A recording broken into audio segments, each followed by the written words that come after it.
dear students, in this video we can learn about an important property of figures known as congruent figures. This is related to class 9 chapter 7 triangle. Congruent figures. तो congruent figures Hindi में से हम सर्वांग सम आकृतियां, सर्वांग हिंदी को अगर break किया जाए सर्वांग, सर्व सभी, अंग सम बराबर. टू और मोर figures are congruent if they are of the same shape and of the same size. दो या अधिक फिगर्स अगर सेम शेप में हैं और सेम साइज में हैं तो वो congruent figures कहलाते हैं. तो two or more figures are congruent if they are of the same shape and of the same size. Now देखिए कि एक congruent figures हैं और figures by the property, जिस गुण के कारण figures congruent होते हैं उस प्रॉपर्टी को, उस गुण को congruency कहा जाता है. क्या कहते हैं? congruency. तो congruency is denoted by this symbol. What is the congruency? Congruency is the property by which the figures are in same shape and same size. जिस गुण के कारण आकृतियां समान आकार और समान साइज आमाप की होती हैं वह गुण कॉन्ग्रुएंसी कहलाता है और इसे इस सिंबल से डिनोट किया. जैसे two circles of same radius, अगर दो सर्कल हैं और रेडियस सेम है तो they are congruent. Two squares of same sides, दो स्क्वायर्स हैं और उनकी साइड सेम है तो आर कॉन्ग्रुएंट.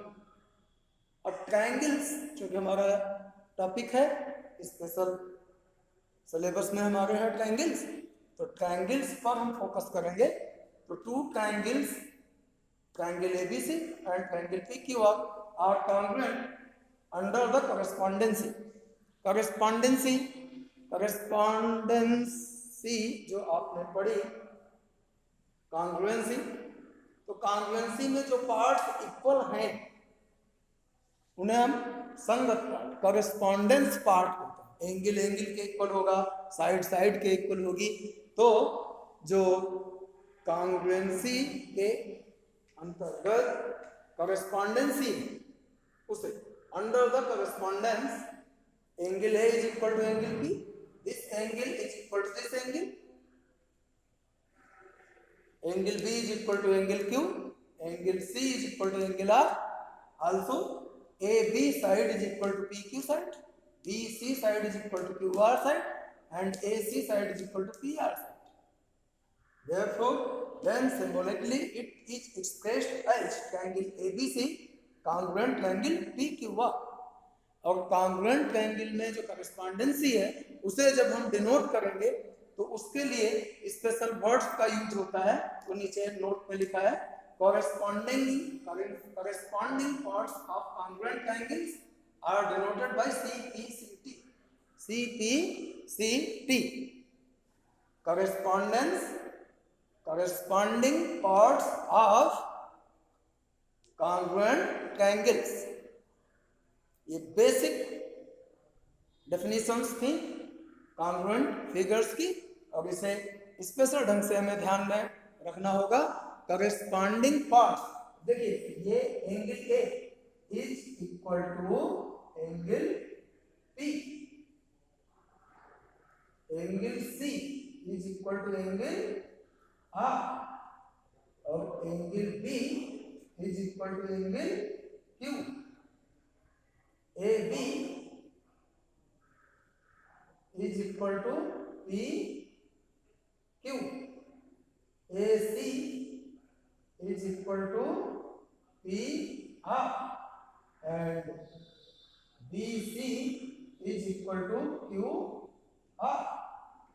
ये there are 6 parts known as corresponding parts, 3 sides and 3 angles. इसका विशेष ध्यान देना है. नोटिस हियर corresponding parts जो हैं, these all are most important parts. आप ये नहीं कह सकते triangle ABC congruent triangle QPR नहीं कहा जा सकता. ये PQR है, इसका मतलब A is equal to P, B is equal to Q and C is equal to R. Sides AB is equal to PQ, BC is equal to QR and AC is equal to PR.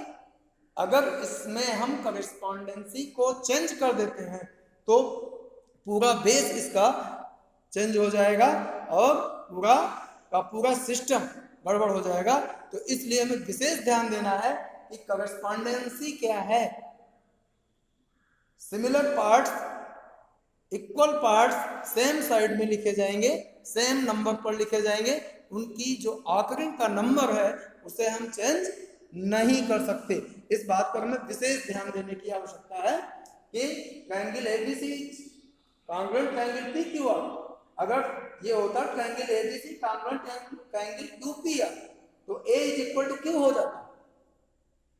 Triangle को हम किसी भी तरह से लिख सकते हैं, ABC BCA CAB तीनों सेम है. लेकिन जब हम कॉन्ग्रुएंसी पर आएंगे तो वहां पर हमें विशेष ध्यान देना होगा कि उनके जो करेस्पॉन्डिंग पार्ट्स हैं उनका ऑर्डर चेंज ना होने पर.